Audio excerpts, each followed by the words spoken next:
तैयार रहिए, स्टार्ट। इस प्रकार इस न्यायालय का यह मत है कि अपीलार्थी द्वारा जिस तरीके से बार बार हमला आहत मनसाराम के सिर और कंधे पर किया गया है, उससे यह दर्शित होता है कि अपीलार्थी का आशय या ज्ञान यह था कि इन क्षतियों से आहत मनसाराम अभियोजन साक्षी 4 की मृत्यु कारित हो सकती है।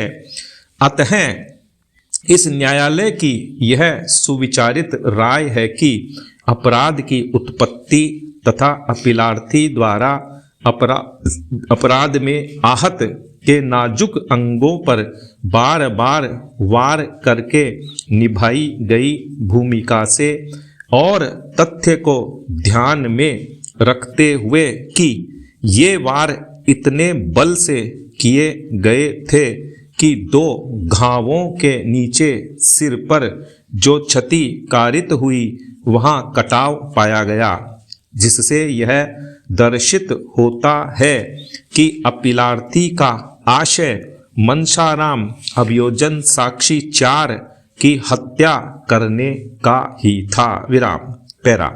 तदनुसार यह अभी निर्धारित किया जाता है कि अभियोजन पक्ष यह सिद्ध करने में सफल रहा है कि अपीलार्थी ने दंड संहिता की धारा 307 के अधीन दंडनीय अपराध कारित किया है। विराम पैरा। तदनुसार अपीलार्थी को दंड संहिता की धारा 307 के अधीन अपराध के लिए दोषी अभी निर्धारित किया जाता है। विराम पैरा। जहां तक दंडादेश के प्रश्न का संबंध है, विचारण न्यायालय ने 5 वर्ष का कठोर कारावास और 1000 रुपये जुर्माने का संदाय करने, जिसका व्यतिक्रम किए जाने पर अतिरिक्त कारावास भोगने का दंडादेश दिया है। विराम। दंड संहिता की धारा 307 के अधीन उपबंधित अधिकतम दंड आजीवन कारावास या उस अवधि का कारावास जिसकी सीमा 10 वर्ष तक हो सकेगी, किंतु इस धारा के अधीन ऐसे न्यूनतम दंड का उपबंध नहीं किया गया है जिसे अधिरोपित किया जाए। विराम। इस प्रकार दंड अधिरोपित करते समय कतिपय कारकों पर विचार करना न्यायालय का कर्तव्य है। विराम पैरा। चूंकि विधानमंडल ने दंड प्रणाली में न्यायिक विवेकाधिकार प्रदत्त किया है, इसलिए न्यायालय द्वारा इस विवेकाधिकार का प्रयोग अपराध की प्रकृति और परिमाण तथा अपीलार्थी के आचरण को ध्यान में रखते हुए कड़ी सावधानी और सतर्कता के साथ करना चाहिए। विराम पैरा। इस मामले में निम्न परिस्थितियों पर विचार किया जाना चाहिए। पैरा। 1. अपीलार्थी और सह ने गोली चलाने के लिए आहत से बंदूक मांगी थी और आहत ने भारत का एक जिम्मेदार नागरिक होने के नाते अपीलार्थी और सह अभियुक्त को अपनी बंदूक देने से इनकार कर दिया। विराम पैरा। 2.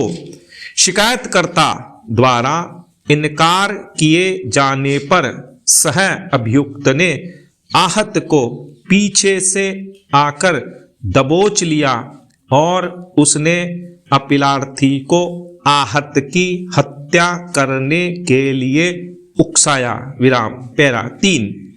अपीलार्थी ने फरसे से आहत के सिर पर 3 बार हमला किया तथा उसके दाएं कंधे और दाईं बाहु पर भी वार किया और ये क्षतियां इतने बलपूर्वक कारित की गई थी कि आहत की अनुकपालीय भाग में अस्थि भंग हो गया, जो उसके सिर पर कारित किए गए घाव के नीचे पाया गया। विराम। पैरा। विचारण के दौरान अपीलार्थी फरार हो गया था और लगभग 10 वर्ष तक उसका कहीं पता नहीं चला और वर्ष 2016 में अत्यंत कठिनाई के साथ वह गिरफ्तार हो सका। विराम। पैरा। यद्यपि अपीलार्थी का पश्चातवर्ती यह आचरण कि वह विचारण न्यायालय के समक्ष हाजिर नहीं हुआ था, दंडादेश के प्रश्न पर विचार करने के लिए कोई सारभूत कारक नहीं है, किंतु दंडादेश के सिद्धांत के अनुसार भय प्रतिकारी पहलू को भी ध्यान में रखना होगा। विराम। विधि के अनुसार सुधार करने वाला तरीका अपनाया जाना चाहिए। विराम। पैरा।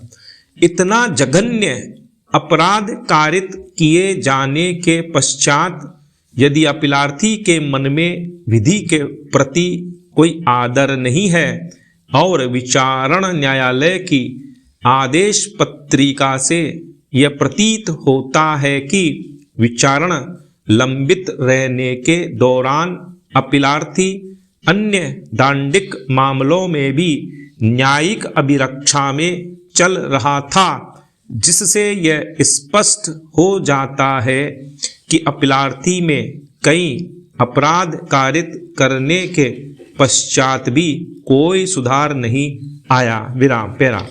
संपूर्ण परिस्थितियों पर विचार करने पर इस न्यायालय का यह मत है कि विचारण न्यायालय ने 5 वर्ष के कठोर कारावास और 1000 रुपये के जुर्माने, जिसका व्यतिक्रम किए जाने पर अतिरिक्त कारावास भोगने का दंडादेश निर्णीत करके पहले ही रियायती दृष्टिकोण अपनाया है। अतः 5 वर्ष के कठोर कारावास और 1000 रुपये के जुर्माने का संदाय करने के दंडादेश में कोई भी हस्तक्षेप नहीं किया जा सकता। विराम। पैरा। तदनुसार विचारण न्यायालय द्वारा पारित किए गए निर्णय और दंडादेश की पुष्टि की जाती है। विराम। पैरा। यह अपील निष्फल होती है और एतद द्वारा खारिज की जाती है। पैरा। अपील खारिज की गई। विराम।